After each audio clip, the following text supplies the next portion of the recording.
KNF বিশ্বাস ভঙ্গ করেছে, ছাড় দেওয়ার সুযোগ নেই বান্দরবানের সেনাপ্রধান। র্যাবের অভিযানের প্রধান সমন্বয়ক আটক। এই যাত্রায় পঞ্চম দিনের সড়ক মহাসড়কে বেড়েছে গাড়ির চাপ, নেই যানজট, অনেকটা স্বস্তি নিয়ে ট্রেনে বাড়ি ফিরছেন মানুষ।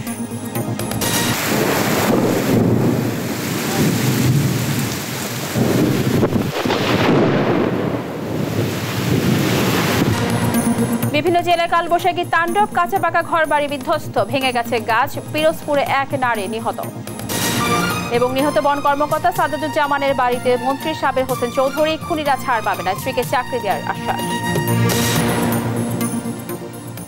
দেখছিলেন দেশ জনপদ সংবাদ শিরোনাম, সঙ্গে আছে আমি রাবিয়া ইসলাম স্নেহা। শান্তি আলোচনার নামে কেএনএফ বিশ্বাস ভঙ্গ করেছে, তাদের ছাড় দেওয়ার আর কোনো সুযোগ নেই, এ কথা বলেছেন সেনাপ্রধান জেনারেল এস.এম. শফিউদ্দিন আহমেদ। বান্দরবানে পরিদর্শনে গিয়ে সাংবাদিকদের সঙ্গে আলাপকালে তিনি বলেন, পাহাড়ের শান্তি ফেরাতে এর মধ্যে সমন্বিত অভিযান শুরু হয়েছে, শিগগিরই ফলাফল দৃশ্যমান হবে বলেও জানান তিনি। এদিকে র্যাবের অভিযানে কেএনএফ এর প্রধান সমন্বয়কারী আটক হয়েছে।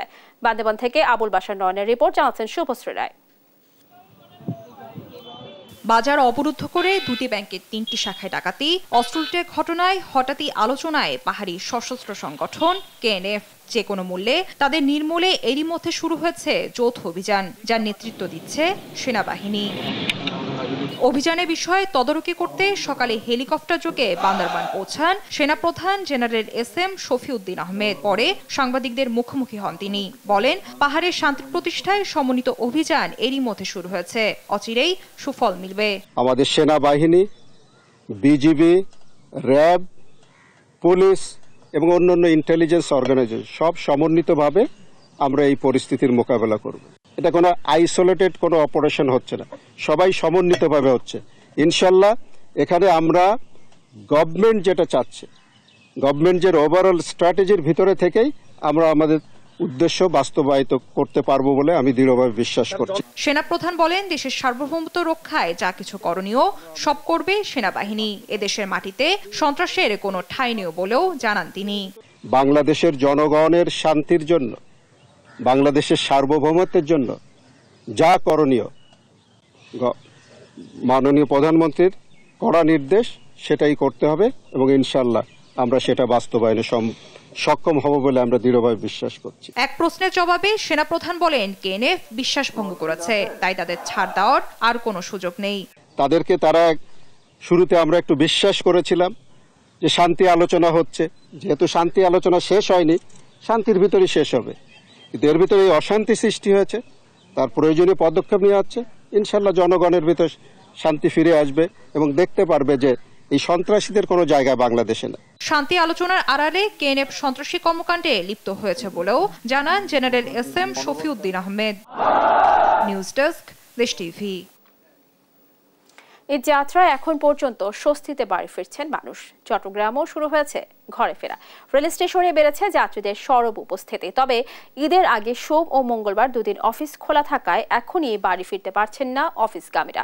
ঈদ উল ফিতর উপলক্ষে চট্টগ্রাম থেকে 6টি স্পেশাল ট্রেন চলাচল করছে। এছাড়াও 26টি আন্তনগর ট্রেন যাওয়া আসা করছে নিয়মিত। যাত্রীদের চাপ সামলাতে প্রতিটি ট্রেনে অতিরিক্ত বগিও লাগানো হয়েছে। চট্টগ্রাম থেকে ইশতিয়াক খানের প্রতিবেদন। বন্দরনগরী চট্টগ্রাম থেকে দেশের বিভিন্ন গন্তব্যে বাস ছেড়ে গেলেও এখনো যাত্রীদের চাপ খুব বাড়েনি। তবে রেল স্টেশনে রয়েছে চাপ।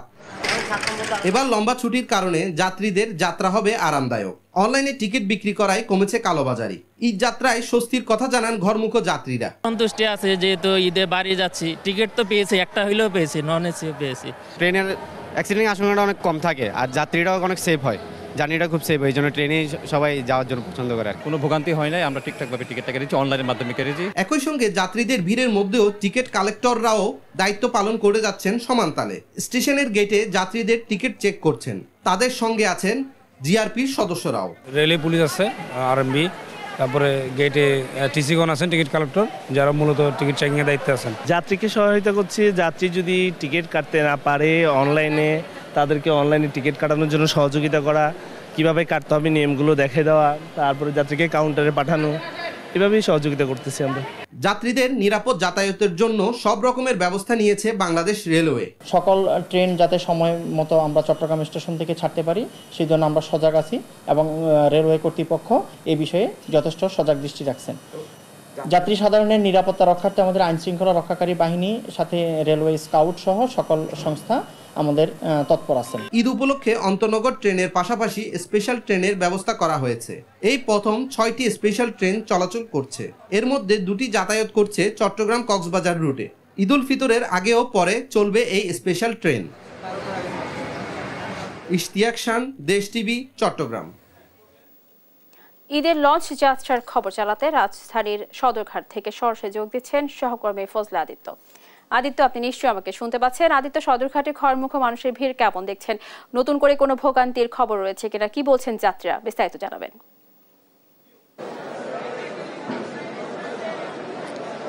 জি, যেমনটি বলছিলেন যে সদরঘাটে যে ঈদের যাত্রী রয়েছে তাদের সমাগম ক্রমান্বয়ে বাড়ছে।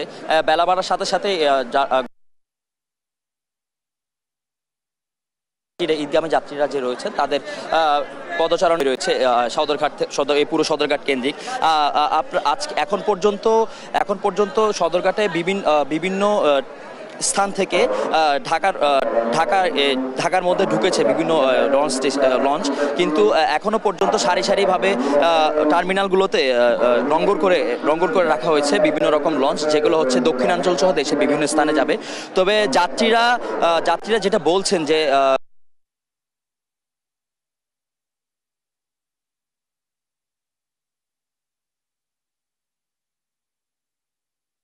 আপনাকে ধন্যবাদ। বঙ্গবন্ধু মহাসড়কে দ্রুত গতিতে যানবাহন চলাচলের কারণে ঝুঁকি রয়েছে। ফরিদপুরের ভাঙ্গা থেকে দক্ষিণাঞ্চলের সড়কগুলো সম্প্রসারণ না হওয়ায় রয়েছে ভোগান্তিও। প্রশাসন বলছে দুর্ঘটনা রোধে নেওয়া হয়েছে ব্যবস্থা। মাদারীপুর থেকে শিবশঙ্কর রবিদাসের রিপোর্ট, জানাচ্ছেন দিবাশ্রী বড়ুয়া। পদ্মা সেতু চালুর পর দেশের ব্যস্ততম রুটে পরিণত হয়েছে জাতির জনক বঙ্গবন্ধু শেখ মুজিবুর রহমান মহাসড়ক। তবে বেপরোয়া গতির কারণে প্রতিনিয়ত দুর্ঘটনা ঘটায় চরম ঝুঁকিতে রয়েছে দেশের অত্যাধুনিক ও ব্যয়বহুল এই মহাসড়ক। এই মহাসড়ক ব্যবহার করে ব্যস্ততা বেড়েছে মাদারীপুর, বরিশাল, খুলনামুখী জেলাগুলোর মহাসড়কে। তবে সেখানে অসংখ্য স্থানে মাটি সরে হয়ে পড়েছে ঝুঁকিপূর্ণ। এর সাথে ঈদ উপলক্ষে ইজি বাইক, ভ্যান, অটো, নসিমন, করিমনের যাতায়াত বেড়েছে কয়েক গুণ। এ কারণে ক্ষুব্ধ মহাসড়ক ব্যবহারকারী যাত্রী ও চালকরা। রাস্তায় ভ্যান চলে, অটো চলে, ইজি বাইক চলে, সবকিছু একভাবে চলে। তো এই রাস্তা অনেকটা ঝুঁকিপূর্ণ। সিঙ্গেল ওভার পার হইতো একটা লোক, তাহলে 15 মিনিট দাঁড়াই খেয়া লাগে।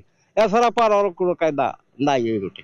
এই অ্যাক্সিডেন্টগুলো হওয়ার একটাই কারণ যে আপনার ড্রাইভারগুলো একটু তাড়াহুড়া করে বেশি পরিমাণে গাড়ির চাপ বর্তমানে এতে এই রোডের কারণে অনেক অ্যাক্সিডেন্ট কারণে, যেমন আমরা ভ্যান চালাই, অটো চালাই, এবার ইজি বাইকে এদের অনেক রিস্কে চলতে হয়। এই রোডে সব ধরনের গাড়ি এক রোডে চলে, তো যার জন্য আমাদের ট্রাক, বাস, বড় বড় গাড়িগুলোর সমস্যা করে।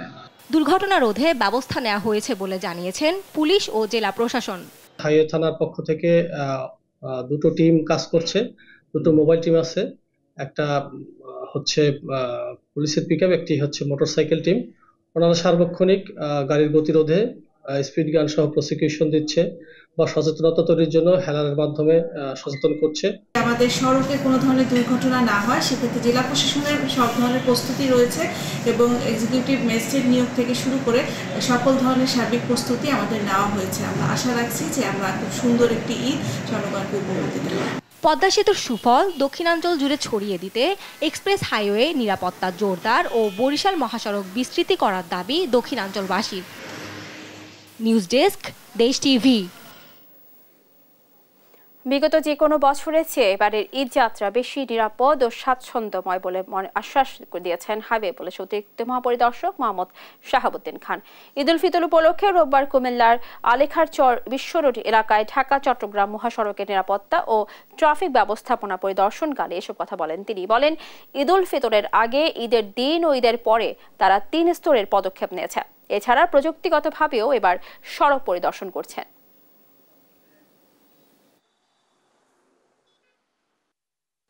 এবং আমরা 1 মাস 1.5 মাস আগে থেকেই কিন্তু এই ঈদের যাত্রা যাতে সুগম হয়, নির্ঝঞ্ঝাট হয়, যাতে স্বাচ্ছন্দ্যময় হয়, নিরাপদ হয়, তার জন্য কিন্তু আমরা বিভিন্ন ধরনের ব্যবস্থা নিচ্ছি এবং প্রস্তুতি গ্রহণ করেছি। স্মার্ট বাংলাদেশে আমরা প্রযুক্তির মাধ্যমে কিন্তু আমরা আমাদের সেবার মানকে বৃদ্ধি করছি। খুলনার রূপসা নদীতে সার বোঝাই একটি কার্গো জাহাজ ডুবির ঘটনায় জাহাজের 2 জন নিখোঁজ হয়েছেন। দুপুর 12টার দিকে রূপসা রেল সেতুর পিলারে ধাক্কা লেগে এই ঘটনা ঘটে। জাহাজে থাকা নাবিক ও প্রত্যক্ষদর্শীরা জানান, মংলা বন্দর থেকে 1140 মেট্রিক টন পিএসপি সার বোঝাই কার্গো নওয়াপাড়া যাওয়ার পথে টিএলএন এক রূপসা নদীর উপর নির্মিত রেল সেতুর পিলারে ধাক্কা দিয়ে ডুবে যায়।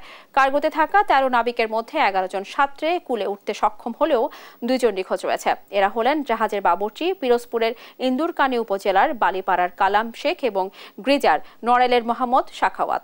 ফায়ার সার্ভিসের ডুবুরির দল জাহাজের অবস্থান চিহ্নিত করতে পেরেছে। পাশাপাশি নিখোঁজদের উদ্ধারের চেষ্টা চলছে।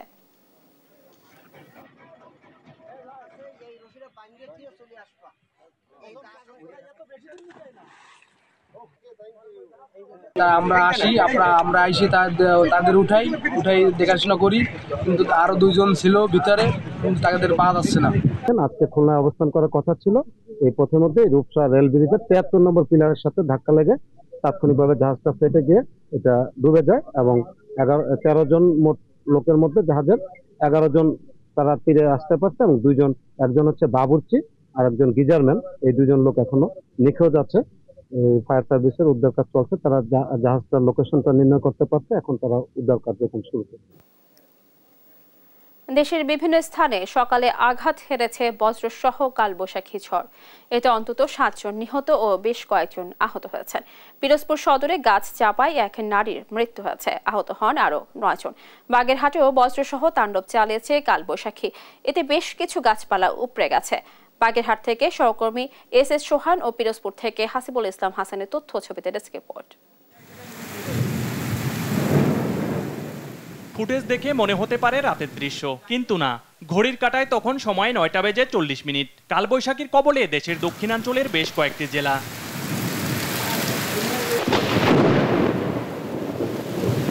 এরপরই বজ্রপাত ও ঝোড়ো বাতাসের সাথে শুরু হয় প্রবল বৃষ্টি। একটানা চলে বেলা 10:15 পর্যন্ত। এতে দক্ষিণের জেলা বাগেরহাটের বিভিন্ন এলাকায় পানি জমে যায়। একই সঙ্গে ঝোড়ো বাতাস আর বৃষ্টিতে বিভিন্ন স্থানে উপড়ে পড়ে গাছ, কোথাও কোথাও ভেঙে পড়ে বিলবোর্ড। এদিকে উপকূলীয় আরেক জেলা পিরোজপুরে কালবৈশাখী ঝড়ে বিধ্বস্ত হয়েছে বেশ কিছু এলাকা। গাছ উপড়ে বিভিন্ন সড়কে যান চলাচল বিঘ্নিত হয়েছে, ভেঙে পড়েছে বেশ কিছু ঘরবাড়ি। ঝড় এমন পরিমাণে ঝরাইছে, পশ্চিম থেকে ঝরাইছে, আজকে ঝড়ের বড় গাছগাছালি এবং ঘর বাড়ি ইত্যাদি, রাস্তাঘাট, বিদ্যুৎ, তারপোস্ট, তারে খাম্বা, তারপরে তারমার ইত্যাদি সবকিছু ছিন্ন বিচ্ছিন্ন হয়ে গেছে। অন্ধকার হওয়ার পরে কিছুক্ষণের মুহূর্তের ভিতরেই সবকিছু একদম ওলটপালটের হওয়ার মতো অবস্থা হয়েছে। বেশ কয়েকজনের আহত হওয়ার খবরও পাওয়া গেছে জেলায়। নিউজ ডেস্ক, দেশ টিভি। কক্সবাজারে বনবিচ কর্মকর্তা সাজাদুজ্জামান হত্যাকাণ্ডের সাথে জড়িত কাউকে ছাড় দেওয়া হবে না, যথাযথ বিচার করে নজির স্থাপন করা হবে বলে হুঁশিয়ারি দিয়েছেন পরিবেশ, বন ও জলবায়ু পরিবর্তন মন্ত্রী সাবের হোসেন চৌধুরী।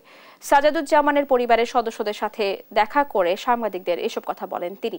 এ সময় তিনি বন কর্মকর্তার মা ও স্ত্রীর হাতে আর্থিক সহায়তা তুলে দেন, পাশাপাশি বন কর্মকর্তার স্ত্রীকে চাকরির ব্যবস্থা করে দেওয়ার আশ্বাস দেন। মুন্সিগঞ্জ থেকে সুমিত সরকার সুমনের প্রতিবেদন, জানাচ্ছেন শুভশ্রী রায়।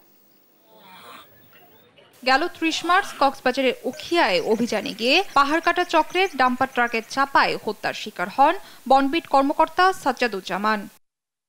নিহত এই কর্মকর্তা বাড়ি মুন্সিগঞ্জের গজারিয়া উপজেলার ভবেচরের ভিটিকান্দি গ্রামে। সাজ্জাদুজ্জামানের পরিবারের খোঁজ নিতে তার বাড়িতে যান পরিবেশ, বন ও জলবায়ু পরিবর্তন মন্ত্রী সাবের হোসেন চৌধুরী।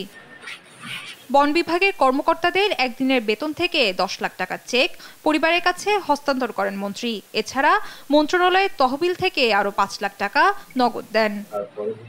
মন্ত্রীর আগমনে আবেগাপ্লুত পরিবারের সদস্যরা। এই সময় সাজ্জাদুজ্জামানের হত্যাকারীদের বিচার দাবি করেন তারা।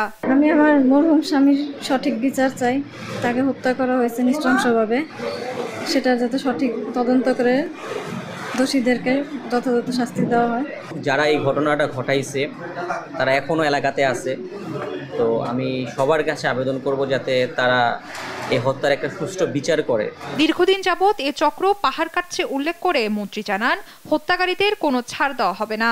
এই ডাম্পার ট্রাকের যে চালক, যে মালিক, তার পাশাপাশি যারা অতীতে যাদের বিরুদ্ধে অভিযোগ এসছে এবং আমরা জানি তারা সক্রিয়, এবং আমি বলেছি একটা চক্র। সুতরাং তাদের সকলের বিরুদ্ধে কিন্তু হত্যা মামলা দায়ের করা হয়েছে, মোট 10 জনের বিরুদ্ধে। একজনকে 5 নম্বর যিনি আসামি আছেন তাকে গ্রেফতার করা হয়েছে। পরিবারের দাবির প্রেক্ষিতে নিহত সাজ্জাদুজ্জামানের স্ত্রীকে চাকরি দেওয়ার আশ্বাস দেন সাবের হোসেন চৌধুরী। ওনারা একটা বলেছেন যে তার জন্য যদি একটা চাকরির ব্যবস্থা করা যায়, সেটা আমরা তার জন্য যে জায়গাটা সুবিধাজনক হবে, যে আমাদের এখানেও হয় আশেপাশে, সেটা আমরা ব্যবস্থা করবো ফরেস্ট ডিপার্টমেন্ট থেকে। পরে নিহতের কবর জিয়ারত করে রুহের মাগফিরাত কামনা করেন মন্ত্রী। নিউজ ডেস্ক, দেশ টিভি। বান্দরবানে অভিযান চালিয়ে কুকিচিং ন্যাশনাল ফ্রন্ট কেএনএফ এর কেন্দ্রীয় কমিটির অন্যতম প্রধান সমন্বয়ক চেওসিম বমকে গ্রেফতার করেছে র্যাব। বিকেলে সংবাদ সম্মেলন করে এই তথ্য জানানো হয়। কেএনএফ প্রধান নাথান বমের সঙ্গে আত্মীয়তার সম্পর্ক রয়েছে চেওসিম বমের। সারণপাড়ায় তার বাড়িতে বাঙালি জঙ্গি নেতা শামীম মাহফুজের চুক্তি করেছিলেন নাথান রব।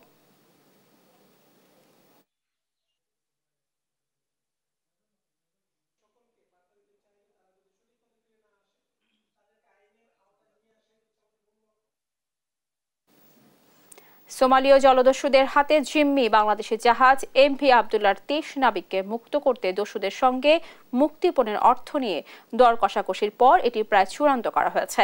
আলোচনা চলছে মুক্তিপণের অর্থ কোন প্রক্রিয়ায় দস্যুদের কাছে পৌঁছে দেওয়া হবে সেটি নিয়ে। এরপর ঠিক করা হবে জিম্মি নাবিকদের মুক্তির দিনক্ষণ। চট্টগ্রাম থেকে ইশতিয়াক খানের প্রতিবেদন। সোমালীয় দস্যুদের হাতে জিম্মি জাহাজ এমভি আবদুল্লাহর 23 নাবিককে মুক্ত করতে আলোচনা চূড়ান্ত পর্যায়ে রয়েছে। বীমা প্রতিষ্ঠানের মাধ্যমে জলদস্যুদের সঙ্গে মুক্তিপণের অর্থ নিয়ে দর কষাকষির পর এটি চূড়ান্ত করা হয়েছে।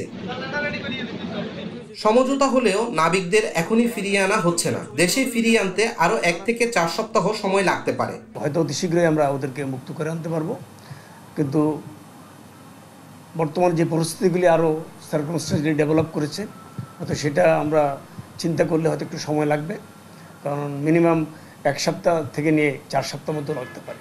সমঝোতার পর মুক্তিপণ পরিশোধ করে জাহাজটি কাছাকাছি নিরাপদ বন্দরে নেওয়া পর্যন্ত অনেকগুলো প্রক্রিয়া রয়েছে। নেগোসিয়েশন পার্ট একটা চূড়ান্ত পর্যায়ে আসছে, গতকাল পর্যন্ত যে একটা চূড়ান্ত পর্যায়ে এসছে, কিন্তু এটার চূড়ান্ত পর্যায়ে যেটা ডিসাইড হবে সেটা তো একটা ডেলিভারেবলসের ব্যাপার আছে, এবং কিভাবে প্রসেসটা ওয়ার্ক করবে, কতগুলি স্টেপ আছে। জাহাজের নাবিকদের মুক্তিতে সর্বমুখী প্রচেষ্টা চালানো হচ্ছে। এক্ষেত্রে অনেক অগ্রগতি হয়েছে বলে জানিয়েছেন পররাষ্ট্রমন্ত্রী ডক্টর হাসান মাহমুদ। সর্বমুখী প্রচেষ্টা পরিচালনা করা হচ্ছে, যারা হাইজ্যাক করেছে তাদের সাথে আলাপ আলোচনা চলছে এবং নাবিকরা ভালো আছে, তাদের খাওয়া দাওয়ার কোনো অসুবিধা নেই, তারা কেবিনে আছে এবং আমরা আশা করছি, যেহেতু আলোচনা অনেক দূর এগিয়েছে, আমরা আশা করছি সহসা তাদেরকে মুক্ত করা সম্ভবপর হবে। 2010 সালে একই মালিকের জিম্মি হওয়া এমভি জাহানমণি জাহাজের নাবিক সহ 26 জনকে মুক্ত করার আগে আকাশ থেকে 2টি পানিরোধী বক্সে মুক্তিপণের অর্থ সাগরে ফেলা হয়। দস্যুরা নৌযান নিয়ে বক্স দুটি জাহাজে নিয়ে আসার পরদিন ভোরেই জাহাজটি থেকে নেমে যায়। ইশতিয়াক খান, দেশ টিভি, চট্টগ্রাম। রাষ্ট্রীয় মালিকানায় আবারও রাজশাহী পাটকল চালুর দাবিতে বিক্ষোভ মিছিল ও সমাবেশ করেছে শ্রমিকেরা। রোববার সকাল 10টায় পাটকলের সামনে থেকে এই বিক্ষোভ মিছিল বের করা হয়। মিছিলটি কাটাখালী বাজারে গিয়ে শেষ হলে সেখানে সমাবেশ করা হয়। রাজশাহী জুট মিল শ্রমিক কর্মচারী ইউনিয়ন আয়োজিত কর্মসূচিতে কয়েকশো শ্রমিক অংশ নেন। বিক্ষোভ মিছিল ও সমাবেশ থেকে শ্রমিকেরা বাংলাদেশ পাটকল কর্পোরেশনের কর্মকর্তাদের বিরুদ্ধে নানা স্লোগান দেন। রাষ্ট্রীয়ভাবে যেহেতু ম্যানেজমেন্ট সহ সবাই এখনো চাকরির বহাল আছে, তাদের কোনো রকম কর্ম নাই, তারা যদি বসে থেকে বেতন পায়, আমরা উৎপাদনের সাথে জড়িত, আমরা শ্রমিকরা গায়ে খেটে পয়সা নিব, তাহলে আমাদের অসুবিধাটা কোন জায়গায়? শেষ করব দেশ জনপদ সংবাদ, তার আগে সংবাদ শিরোনামগুলো জানিয়ে দিচ্ছে আরো একবার।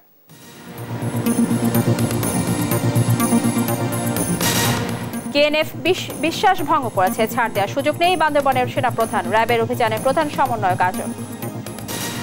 যাত্রার পঞ্চম দিনে সড়ক মহাসড়কে বেড়েছে গাড়ির চাপ, নেই যানজট, অনেকটা স্বস্তি নিয়ে ট্রেনে বাড়ি ফিরছেন মানুষ।